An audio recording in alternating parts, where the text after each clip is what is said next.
Assalamualaikum warahmatullahi wabarakatuh. Perkenalkan, saya Aldo Aprio dari NRP 15 kelas 2 Multimedia Broadcasting PSDK Lamongan PENS. Di sini saya akan menerangkan materi mengenai mata kuliah statistika, tepatnya yaitu mengenai inferensi statistik dengan poin uji proporsi. Sebelum masuk lebih dalam, di sini saya akan menyampaikan mengenai inferensi statistik itu apa sih. Jadi, inferensi statistik itu adalah pengambilan kesimpulan tentang parameter populasi berdasarkan analisa pada sampel. Jadi beberapa hal yang perlu diketahui mengenai berhubungan dengan inferensi statistik, yaitu estimasi titik, estimasi interval, dan uji hipotesis. Nah, estimasi titik sendiri adalah menduga nilai tunggal parameter populasi. Untuk estimasi interval itu adalah menduga nilai parameter populasi dalam bentuk interval. Sedangkan untuk uji hipotesis itu sendiri adalah suatu proses untuk menentukan apakah dugaan tentang nilai parameter atau karakteristik populasi didukung kuat oleh data sampel atau tidak. Kurang lebih seperti itu. Nah, untuk hipotesis dalam inferensi statistik itu dibedakan menjadi hipotesis nol atau HO, yaitu hipotesis yang akan diuji oleh suatu prosedur statistik. Nah, biasanya berupa suatu pernyataan tidak adanya perbedaan atau tidak adanya hubungan dan hipotesis dan adanya hubungan. Kemudian hipotesis alternatif atau H1 yaitu hipotesis yang merupakan lawan dari H0. Biasanya berupa pernyataan tentang adanya perbedaan atau adanya hubungan yang selanjutnya digunakan untuk menunjukkan bahwa pernyataan mendapat dukungan kuat dari data tersebut. Nah, untuk rumus yang digunakan sendiri yaitu kita itu menguji Z, di mana ada X adalah banyaknya suatu sampel dengan karakteristik tertentu. Jadi X karakter yang punya karakteristik tertentu itu kayak seperti banyak ukuran sampel X gitu. Jadi banyaknya ukuran sampel X. Sedangkan N, di sini ada N, adalah banyak sampel. Dan P, karena di sini juga ada P, itu adalah proporsi yang sudah diketahui sebelumnya, teman-teman. Nah, di sini kita akan membandingkan ada sebuah proporsi tertentu. Jadi kita mau menguji apakah proporsi baru ataukah proporsi itu sudah benar, ataukah sebenarnya ada proporsi lebih besar atau tidak besar, atau kurang dari atau tidak sama dengan. Nah, prosedurnya kurang lebih seperti ini. Yang pertama yaitu merumuskan atau memformulasikan hipotesis. Nah, yang pertama kita mau menguji itu bahwa P-nya atau proporsinya itu seharusnya tidak sama dengan proporsi yang sudah diketahui, atau proporsinya kurang dari, atau penguji mau menguji bahwa proporsinya itu lebih besar daripada proporsi yang sudah diketahui sebelumnya. Jika P sama dengan P0, itu harus tidak boleh sama lagi gitu. Jadi harus kayak lebih besar sama dengan, atau kurang dari sama dengan, atau kurang dari. Pokoknya nggak boleh sama. Kurang lebih seperti itu. Kemudian yang kedua yaitu menentukan taraf signifikasi alfa dan z tabel. Begitu ya. Ini sama ini sama kolom yang pertama. Jadi kita pasangkan, kalau kita pakai hipotesis yang pertama, tentunya uji 2 ekor gitu. Nah, Z tabelnya berarti kita pakai alfa per 2.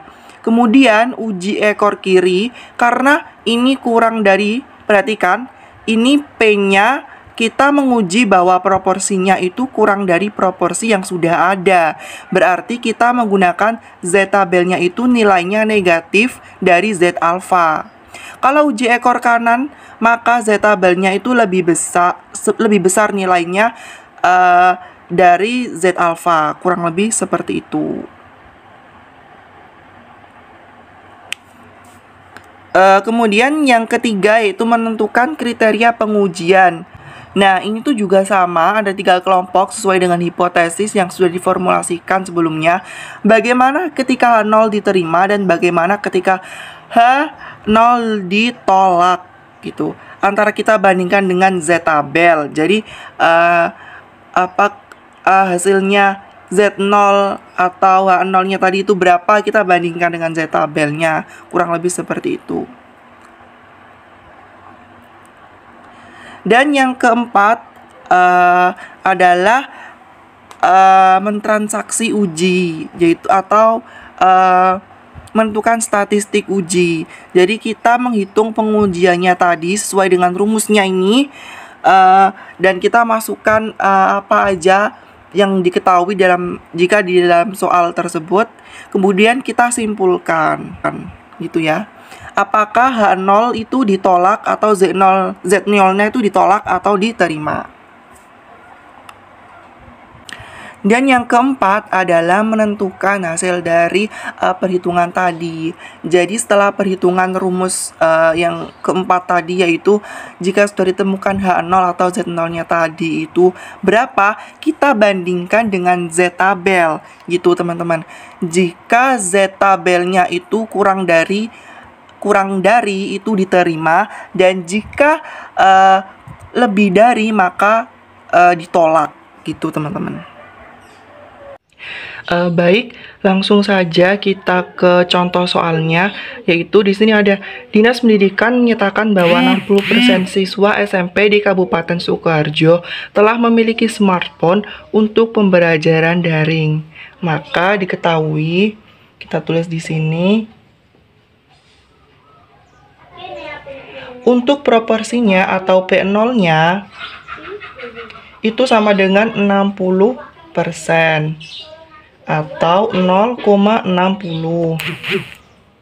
Kemudian, apakah Anda setuju dengan pernyataan tersebut? Bila di antara 50 siswa, berarti 50 siswanya ini itu N-nya ya, N-nya. N-nya sama dengan 50.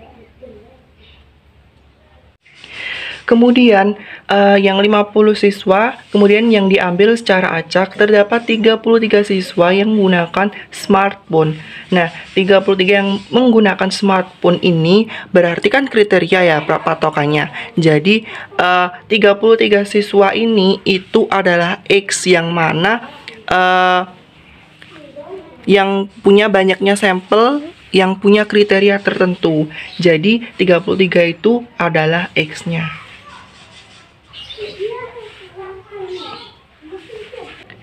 Kemudian di sini digunakan taraf signifikan 10%. Jadi alfanya itu 10% ya, kita tulis 10% atau 0,10 desimal. Nah, dengan alternatif lebih besar dari itu, berarti peneliti mengasumsikan atau menghipotesiskan atau menduga bahwa masa cuma 60% siswa aja, pasti lebih benar atau pasti lebih dari 60% proporsinya. Berarti dia menduga bahwa P-nya itu lebih besar daripada P0. Jadi seperti ini. P lebih besar daripada P0. Baik, kita langsung ke prosedur pengujian yang pertama, yaitu kita formulasikan atau kita formulasi hipotesisnya. Kurang lebih seperti ini. Jadi di sini bisa dilihat jika H1-nya itu P lebih besar, maka untuk H0-nya itu selain lebih besar, mungkin bisa sama atau kurang dari. Kemudian yang kedua adalah taraf signifikasi. Berarti, nah, untuk taraf signifikasinya adalah 10%, berarti Z tabelnya adalah Z alfa. Karena dia uji kanan ya, jadi Z-nya adalah positif 0,10. Nah, jadi di sini kriteria pengujiannya itu kita pakai yang kriteria ketiga. Bagaimana ketika H0 itu diterima, yaitu ketika perhatikan di sini. Ini tuh hampir sama seperti formulasi hipotesis ya tandanya. Yang ini. Kurang dari ketika diterima, dia itu pasti kurang dari Z alfa. Jadi kalau kurang dari Z alfa itu tuh berarti diterima. Kalau ditolak berarti itu lebih besar daripada Z alfa. Kemudian kita beralih ke yang keempat ya, yaitu statistik uji.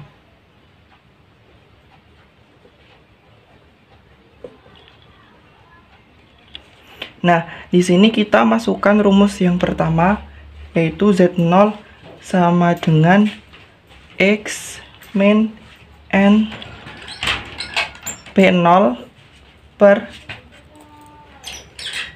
kita akar, kemudian N-nya ini P0. Nah, kita langsung saja masukkan untuk X-nya di sini adalah 33, jadi ini 33 dikurangi N-nya berapa? 50. Kita masukkan 50. Kemudian P0-nya yaitu 60 atau 0,60. Kemudian per akar N-nya tadi 50. Kemudian PO-nya 0,60. Nah, 1 dikurangi 0,60. Nah, ini kan ada yang sama ya, 50 kemudian dikali 0,60 ini juga sama. Jadi nanti ngitungnya itu nggak usah 2 kali. Langsung saja kita turun, 33 turun. Nah, yang dihitung ini dulu kita yaitu 50 dikali 0,60. Ini nolnya coret, tinggal 5. Dan untuk komanya ini mundur, jadi 5 dikali 6 sama dengan 30-nya turun. Nah, kita bisa lihat ya, berarti yang di atas 50, dikali 0,60 ini juga di bawah ini juga ada.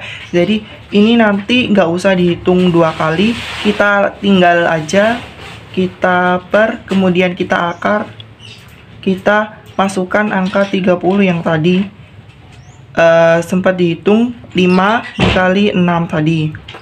Nah, di sini ada tinggal 1 dikurangi 0,6. Nah, sebenarnya 1 itu 1,0 dikurangi 0,6, jadi tinggal 0,4. Kita langsung turun lagi. Nah, kita kurangi 33 dikurangi 30, tinggal 3 dibagi per akar. Nah, ini 30 dikali 0,4. Kayak seperti apa yang ini tadi ya. Jadi ini nolnya kita coret, dan ini akarnya komanya mundur, jadi 3 dikali 4. Jadi tinggal 12. Nah, selanjutnya kita langsung turunkan 3. Nah, untuk 12-nya ini tidak boleh langsung dicoret karena ini akar. Nah, akar dari 12 sendiri adalah 3,464. Nah, 3 dibagi 3,464 itu sama dengan 0,866. Nah, sebelum lanjut ke langkah selanjutnya, kita bandingkan Z0-nya ini kan 0,866. Kita bandingkan sama ini Z tabelnya, yaitu apakah Z tabelnya ini termasuk kurang dari atau lebih dari. Nah, karena hasilnya 0,866 maka hasilnya itu kurang dari. Jadi yang ini ya. Jadi nanti H0-nya nanti itu diterima karena kurang dari. Kurang lebih seperti itu. Nah, selanjutnya yang kelima adalah menyimpulkan hasil dari perhitungan tadi. Sama seperti yang saya sebutkan tadi, karena Z0 sama dengan 0,866 kurang dari sama dengan Z tabel 0,5,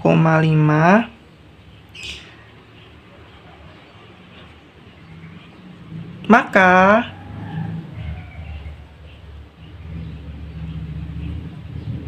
H0 diterima. Nah, jika diterima itu artinya tidak lebih dari. Kita kembali ke soal ya.